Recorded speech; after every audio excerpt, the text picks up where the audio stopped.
कहानी शुरू होती है और हम देखते हैं करमकांडी को, जिसका उसकी गर्लफ्रेंड बेदर्दी के साथ ब्रेकअप हो रहा होता है। दरअसल करमकांडी का बाबूराव इतना छोटा था कि वो बेदर्दी को चरम सुख का आनंद नहीं दे पा रहा था और इसी वजह से बेदर्दी उसके साथ ब्रेकअप कर लेती है। फिर करमकांडी हमें बताता है कि कल की बात है, बेदर्दी और मैं साथ थे और एक दूसरे को आई लव यू बोल रहे थे, लेकिन अब बेदर्दी किसी और के साथ है और आज रात को वो उसके घोड़े की सवारी भी करेगी। इसी दौरान वहाँ पर करमकांडी का दोस्त फफूंदी कुमार आता है, जो उसे कहता है कि तू बेदर्दी को भूल जा, उसे तो सिर्फ एक बड़े घोड़े वाला मिल गया इसलिए वो उसके साथ चली गई। कल को जब तू एक सुंदर सी लड़की को सेट कर लेगा तो उससे जेलस होकर बेदर्दी फिर से तेरे पास आ जाएगी। अब करमकांडी उसकी एक घटिया सी एडवाइस नहीं लेता, क्योंकि फफूंदी कुमार को खुद को ये लड़की भाव नहीं देती थी और जब भी वो किसी लड़की को पटाने की कोशिश करता तो वो उसे मारकर चली जाती।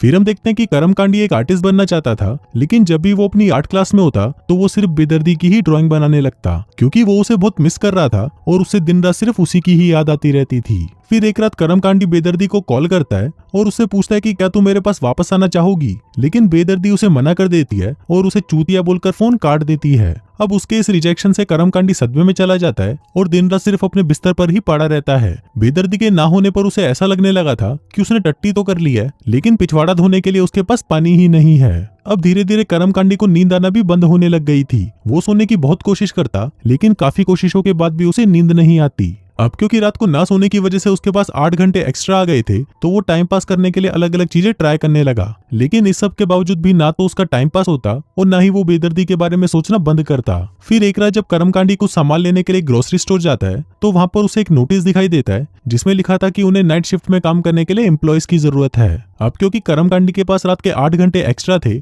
इसलिए वो अपना टाइम पास करने के लिए वहां पर इंटरव्यू दे देता है और उसकी वहां पर जॉब भी लग जाती है। फिर अगले दिन जब करमकांडी काम करने के लिए स्टोर पर जाता है तो वो वहां पर जालिम जहरीली से मिलता है, जो कि वहां पर उसी के साथ ही काम करती थी। वहीं पर हम उसके मैनेजर जॉनी भैया को भी देखते हैं, जो कि जालिम जहरीली का दीवाना था और वो उसे एक दिन दबाकर बजाना चाहता था। फिर काम करते वक्त करमकांडी हमें बताता है कि इस स्टोर पर टाइम बहुत धीरे धीरे जाता है, इसलिए इसको जल्दी बिताने के लिए हम एम्प्लॉयज अलग अलग चीजें करते हैं। जैसे जालिम जहरीली कभी भी टाइम नहीं देखती, क्योंकि जब भी वो घड़ी देखती है तो टाइम बहुत धीरे धीरे बीतने लगता है, इसलिए वो हमेशा उसे कवर कर देती है। वहीं स्टोर में 2 और हरामी भी काम करते हैं, जिनके नाम थे बबलू भैंचो और गुड्डू गंडमरा। ये दोनों रात भर स्टोर में सिर्फ बकचोदियां करते रहते हैं, जैसे कि स्टोर में रेस लगाना और कभी कभी लड़कियों के सामान में कुछ एक्स्ट्रा आइटम रख देना, जिससे उनको वो सामान लेना ही पड़ता था। और इन्हीं सभी तरीकों से वो लोग भी अपना टाइम पास करते थे। लेकिन करमकांडी बताता है कि मेरा तरीका कुछ अलग है। दरअसल जब करमकांडी का ब्रेकअप हुआ तो उसके लिए टाइम बिताना बहुत ही मुश्किल हो गया था, इसलिए उसके पास एक सुपर पावर आ गई थी, जिसकी मदद से वो टाइम को स्टॉप कर सकता था। अब करमकांडी हर रोज टाइम को स्टॉप करके पूरे सुपरमार्केट में घूमने लगता और वहां पर आई हुई सारी ब्यूटीफुल लड़कियों को देखने लगता।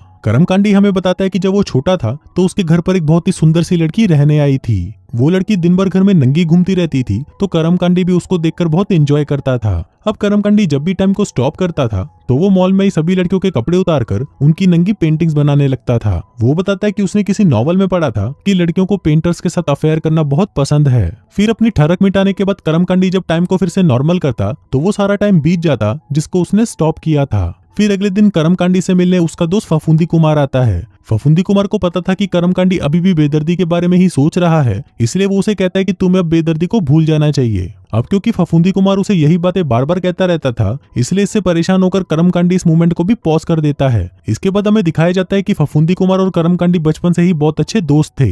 वहीं जब करमकांडी की माँ कुछ लेने के लिए घर से बाहर जाती तो वो दोनों नंगी मैगजीन्स देखकर अपना छोटा नुन्नू हिलाया करते थे। फिर एक दिन जब वो दोनों ऐसे ही हिला रहे थे तभी अचानक करमकांडी की मॉम वापस आ जाती है और उन दोनों के खड़े नुन्नू को देख लेती है, जिसको देखकर उसे लगने लगता है कि ये दोनों आपस में ही कुछ गलत कर रहे थे। फिर टाइम वापस अनफ्रीज करने पर फफूंदी कुमार उसे कहता है कि तुम्हें कभी मेरे साथ कोठे पर चलना चाहिए। अभी सुनकर करमकांडी को अपने बचपन का एक किस्सा याद आता है, जिसमें उसके घर के पास चूची 64 नाम की एक लड़की रहती थी, जो कि 10 रुपए के बदले उनको अपना घोंसला दिखाती थी।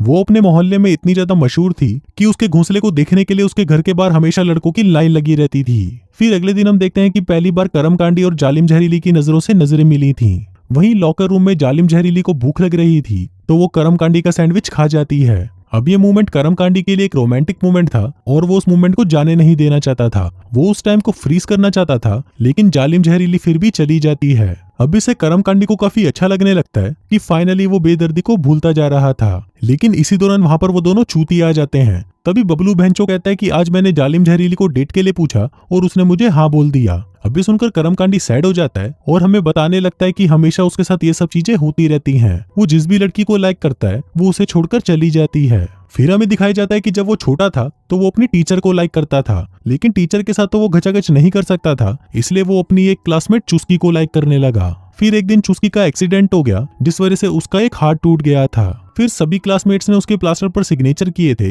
लेकिन करमकांडी वहीं दूर बैठा उसे सिर्फ देखता रहता था। फिर एक दिन चुस्की खुद ही करमकांडी के पास आई और उसने करमकांडी को उसके प्लास्टर पर साइन करने को कहा। फिर एक दिन जब चुस्की का प्लास्टर उतरा तो उसका पूरा हाथ बालों से भर गया था। अब ये देखकर सभी उसका मजाक उड़ाने लगे, जिस वजह से चुस्की अकेली पड़ गई। तभी करमकांडी उसके पास आता है और उसे कहता है कि तुम जैसी भी हो बहुत खूबसूरत हो। अभी सुनकर चुस्की को बहुत अच्छा लगता है, जिसके बाद से वो दोनों गर्लफ्रेंड बॉयफ्रेंड बन जाते हैं। फिर एक दिन करमकांडी उसे स्कूल के पीछे बुलाता है। तभी चुस्की वहां पर आती है और उससे पूछती है कि क्या तुम मेरे साथ गचागच करना चाहते हो। करमकांडी कहता है कि हाँ, लेकिन आज नहीं, कल मुझे तुम फिर से यहाँ पर मिलना, क्योंकि कल स्कूल की छुट्टी है और यहाँ पर कोई नहीं होगा। फिर अगले दिन करमकांडी वहां पर आकर उसका वेट करने लगता है, लेकिन वो वहां पर नहीं आती। फिर बाद में उसे पता चलता है कि उस लड़की का तो ट्रांसफर हो गया है। फिर अगले दिन जब करमकांडी स्टोर पर जाता है तो वहां पर बबलू भैंचो और गुड्डू गंडमर आपस में बातें कर रहे होते हैं। फिर बबलू भैंचो उसे बताने लगता है कि कल रात मैंने जालिम जहरीली की दवा कर ली। अब ये बात सुनकर करमकांडी का तो दिल ही टूट जाता है। लेकिन तभी वहां पर उनका मैनेजर जॉनी भैया आता है,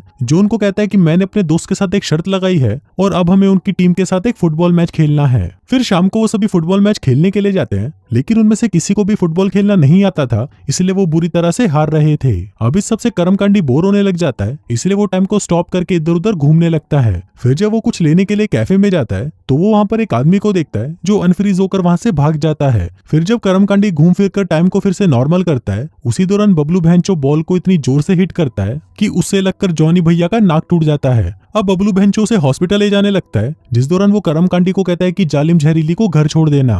अब घर जाने से पहले करमकांडी और जालिम जहरीली एक कैफे में जाते हैं, जिस दौरान करमकांडी उससे पूछता है कि क्या तुम और बबलू भैंचो डेट कर रहे हो। इस पर जालिम जहरीली कहती है कि ऐसा कुछ नहीं है, हम दोनों तो सिर्फ अच्छे दोस्त हैं और मैं उसके साथ मूवी देखने सिर्फ एज ए फ्रेंड गई थी। अभी सुनकर करमकांडी खुश हो जाता है, जिसके बाद वो दोनों कुछ देर तक तो बकचोदियां करते हैं और फिर करमकांडी जालिम जहरीली को उसके घर छोड़ देता है। अब जाने से पहले ये दोनों एक दूसरे को किस करने लगते हैं, लेकिन वो ढंग से कर नहीं पाते। फिर अगले दिन जॉनी भैया सभी को बुलाकर कहता है कि उसका बर्थडे आने वाला है, तो सभी को उसके घर पर पार्टी में आना होगा। वही जालिम जहरीली करमकांडी से पूछती है कि क्या तुम उस रात मेरे साथ चलोगे, जिस पर करमकांडी उसे हाँ कर देता है। इसके बाद मैनेजर सभी लड़कों को बुलाता है और कहता है कि बर्थडे पार्टी में एक स्ट्रिपर भी होनी चाहिए, जिसका इंतजाम वो करमकांडी को करने के लिए कहता है। अब करमकांडी को पता नहीं था कि वो इसका इंतजाम कैसे करेगा, इसलिए वो इस काम के लिए फफूंदी कुमार की हेल्प लेता है। अब फफूंदी कुमार तो एक नंबर का रट्टीबाज था, इसलिए वो उसे एक पब में लेकर जाता है। फिर वो वहां पर एक लड़की से बात करते हैं, लेकिन वो लड़की कहती है कि उस रात को तो मैं बिजी हूँ, लेकिन मैं वहां पर मेरी एक फ्रेंड को भेज दूंगी। अब कल रात के बाद करमकांडी को हर जगह सिर्फ जालिम जहरीली ही दिखाई दे रही थी। अब करमकांडी जब भी टाइम को स्टॉप करता वो सिर्फ उसी की ही ड्राइंग बनाता। फिर कल रात जॉनी भैया का बर्थडे था, तो जालिम जहरीली करमकांडी से पूछती है कि क्या तुम अभी भी मेरे साथ चलना चाहोगे। इस पर करमकांडी बोलता है कि हाँ बिल्कुल, मैं तुम्हारे साथ जाना चाहता हूँ। अभी सुनकर जालिम जहरीली खुश हो जाती है और उसे किस करके वहां से चली जाती है। उसी रात हम देखते हैं कि जिस करमकांडी को इतने दिनों से नींद नहीं आई थी, वो अगली सुबह अच्छे से सोकर उठा था। फिर उठने के बाद उसे एक आर्ट गैलरी से कॉल आता है, जो उसे कहते हैं कि हमें तुम्हारी बनाई हुई ड्राइंग्स बहुत पसंद आई हैं, इसलिए तुम हमसे मिलने आओ। अबे सुनकर करमकांडी बहुत खुश हो जाता है, लेकिन तभी दूसरी तरफ हम बबलू भैंचो और गुड्डू गंडमरे को देखते हैं, जो सिर्फ करमकांडी के मजे ले रहे थे। फिर रात को करमकांडी अच्छे से तैयार होकर जालिम जहरीली के घर पर जाता है और उसे उस आर्ट गैलरी से आए हुए कॉल के बारे में भी बता देता है,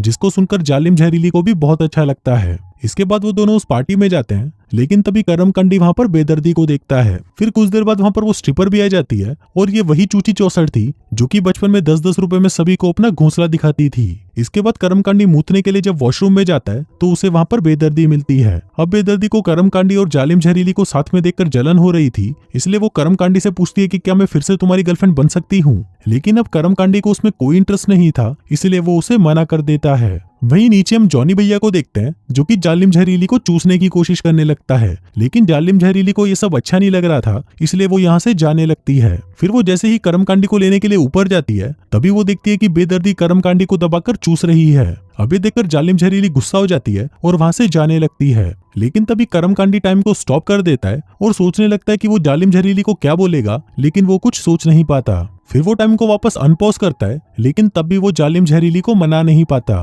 फिर वो उसको मनाने के लिए उसके घर पहुंच जाता है, लेकिन जालिम जहरीली उसकी एक नहीं सुनती और उसे गालियां देकर वहां से भगा देती है। अब इस इंसिडेंट की वजह से कर्मकांडी का दिल टूट जाता है और उसे फिर से नींद आना बंद हो जाती है। फिर एक दिन कर्मकांडी अपना सारा आर्ट लेकर उसी गैलरी में पहुंच जाता है जहां से कुछ दिनों पहले उसे कॉल आया था।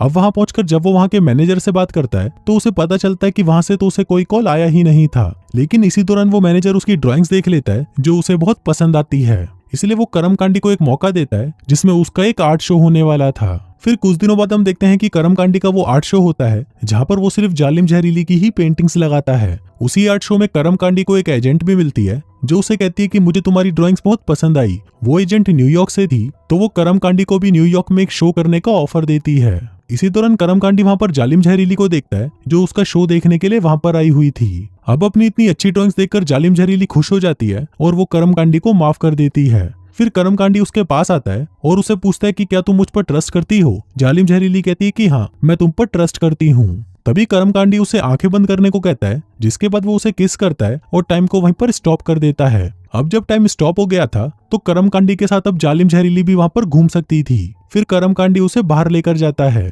बाहर बर्फ गिर रही थी जिसके बीच वो दोनों खड़े होकर एक दूसरे को किस करने लगते हैं और इसी के साथ ही ये कहानी यहीं खत्म हो जाती है।